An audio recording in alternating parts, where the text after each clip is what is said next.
Welcome to episode 36 of Pearls of the Interior Life. We continue to have all kinds of division swirl all around us, but that's not really at the heart of it. The heart of it is our divided heart. Our big goal is happiness in this life and heaven in the next. To achieve this, we need to stay close to God throughout each day. But how do we do that while living in the real world with all of its challenges and distractions? Growing our interior life through Christian mental prayer is the answer. This podcast mines the riches of the greatest spiritual tradition on earth so we can grow in holiness together. I'm Steve Smith. Thank you for joining me for Pearls of the Interior Life.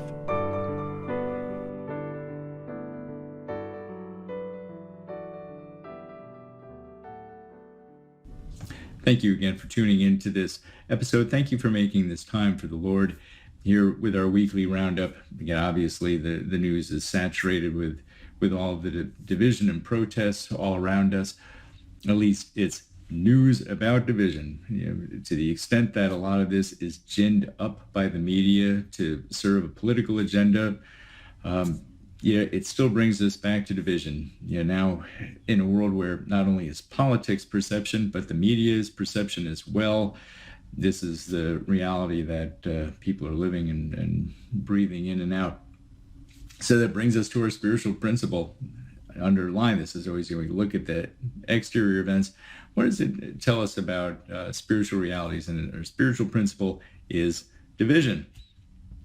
Now, before we get into our spiritual response to division, it must be said that division 100% comes from the enemy. Yes, there is a statement by Christ, I have come to divide, but that's a different operation that's in place there. And it's more for another day, but it's more Christ is revealing the division that is there from the fall, from the enemy. The enemy always works in opposition of harmony and order and peace and simplicity. The hallmarks of the enemy are complexity, chaos, disorder, division, anarchy, and so forth. In fact, the root word for diabolical is the Greek word diabolos, which means to divide or to rend, to tear asunder. Interestingly, it can also mean slander, to tell lies about someone, and how fitting for the father of lies, the tactic that he so often uses to sow division and to put in those lies, those misrepresentations, and so on. And we see this thumbprint of chaos throughout history. If we go back after the fall, Adam and Eve are confused and scurrying about with fig leaves, hiding from God. And we see with the Tower of Babel, we see the Israelites repeatedly turning from God, never able to really get their act together. We see this in the Gospels leading up to the Passion, Christ's enemies sowing division and his disciples falling away. And then the Passion itself, a crescendo of disorder and chaos. The apostles are scattered. The crowds are calling for blood. Pilate is darting in and out of his chambers, unsure what to do. But always in all of that, Christ is the center of peace and order. Okay, so let's see how this principle of division, especially at a spiritual level, how that plays out with our three enemies, Satan, the world, and our fallen self. First, division in Satan, at least in his ranks, just briefly, what do they refer to themselves as? We are legion. They're not united under Satan. They're enslaved under Satan. And it's always that way with evil. But there's really not much else to say there. Satan and his minions, they're fallen irredeemably. There's not much that we can do. It's just useful to be aware of them. But if we look at the world now, so where is division in our fallen world? And the world is fallen. In the first place, it's fallen literally physically, that it's subject to deterioration and decay. But more importantly, it's fallen because it's made up of fallen human beings, like me, like all of us. And so the institutions, the societies, the cultures of the world will always have this predisposition to be fallen, to fall into sin, to be subject to division, absent God's grace.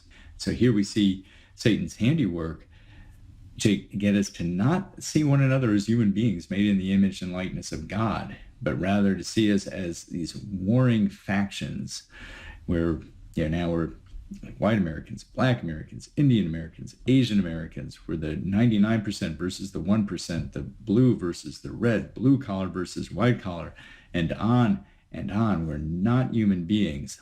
It's this class warfare that ultimately, left to its own devices, without the intervention of grace, would descend into the classic war of all against all. Now, the response, of course, is to look beyond this class warfare to the human beings themselves. One thing that can be helpful is to focus on the ism rather than the ist. So by all means, conquer racism, but don't hate the racist. By all means, conquer or combat socialism. Don't hate the socialist. I know not every ideology is captured by ism and ist, but you get the idea behind it. In this Thursday's gospel from Matthew chapter 5, Christ tells us that anyone who is angry with his brother is subject to judgment. And St. Augustine clarifies or illuminates that the anger Christ is talking about is irrational anger, when you're literally angry with the person rather than the offense. So it's the principle of hate the sin, but not the sinner. Now, the challenge that we have is when we combat the isms, inevitably we have to confront the ist, the person doing it. And here's where we have to really rely on God and his grace to love the person, for his sake and for God's sake. And so we have Satan, we have division in the world.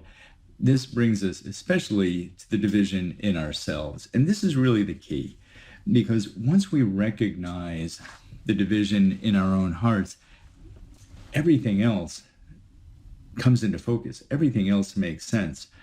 Christ tells us a house divided will not stand.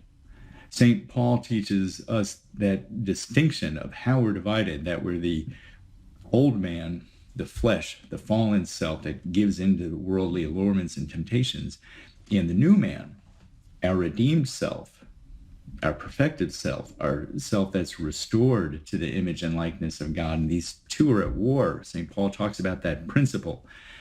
I do what I don't want to do, and I don't do what I ought, what I do want to do. That we are constantly at war within ourselves. This is our spiritual principle, because this is really at the heart of all of the division in ourselves individually and then in society. On a side note, what we know to be true on the spiritual realm, this spiritual division is borne out at the natural level as well. More and more science, psychoanalytics, and so on, it shows that we actually have two different wirings. For instance, if you see the work of Elias Porter and Michael Gazzaniga, I think, who we are in times of peace and tranquility is much different from who we are in times of stress and anger. We're essentially two different persons in how we respond when we're in peace and when we're in anger. And part of becoming a healthy, integrated human being is learning to bring those together, to have a healthy, moderated response under stress and in anger. Now, returning to the spiritual aspect of things, once we recognize this principle in ourselves, these two warring factions within ourselves, then we can combat it. We combat it particularly with self-denial and growing in virtue. Then we grow closer to God. We grow in inner harmony. We grow closer to who we're created to be. We're less and less this individual that is at war. And now we take away the enemy's foothold within us. That fissure where he comes in and drives his wedge within us, so that we have that gut response, that very impulsive response to lash out in anger. We start to moderate that. And particularly we do this in mental prayer. This is absolutely what we should be bringing to our time of prayer. Start your time of prayer with that passage from Matthew chapter 5 on anger. And then from there, bring to the Lord whatever is most troubling, for you with all the events swirling around us, wherever we're most inclined to no longer see the person we disagree with as a human being. We just see them as this clump of humanity that's an enemy. We bring that to the Lord. And then in that purifying fire, whatever is reasonable in that, whatever is an honest and legitimate response to injustice, that will survive, that will come through. Whatever is an irrational anger, whatever is a senseless anger and hatred of our neighbor, that will not survive that refiner's fire of the presence of God if we keep bringing this to him in our time in prayer with a very open heart. And now we're doing the best things that we can for society, because now we're doing truly our part. We're harmonizing ourselves, so we're not bringing division. We're not bringing anger out in the world. Instead, we're bringing clear-sightedness out in the world. We're bringing love to the world. We're bringing wisdom to the world. We're bringing generosity and kindness, all those other fruits of the Spirit. So, there's nothing we can do about the enemy. He's fallen.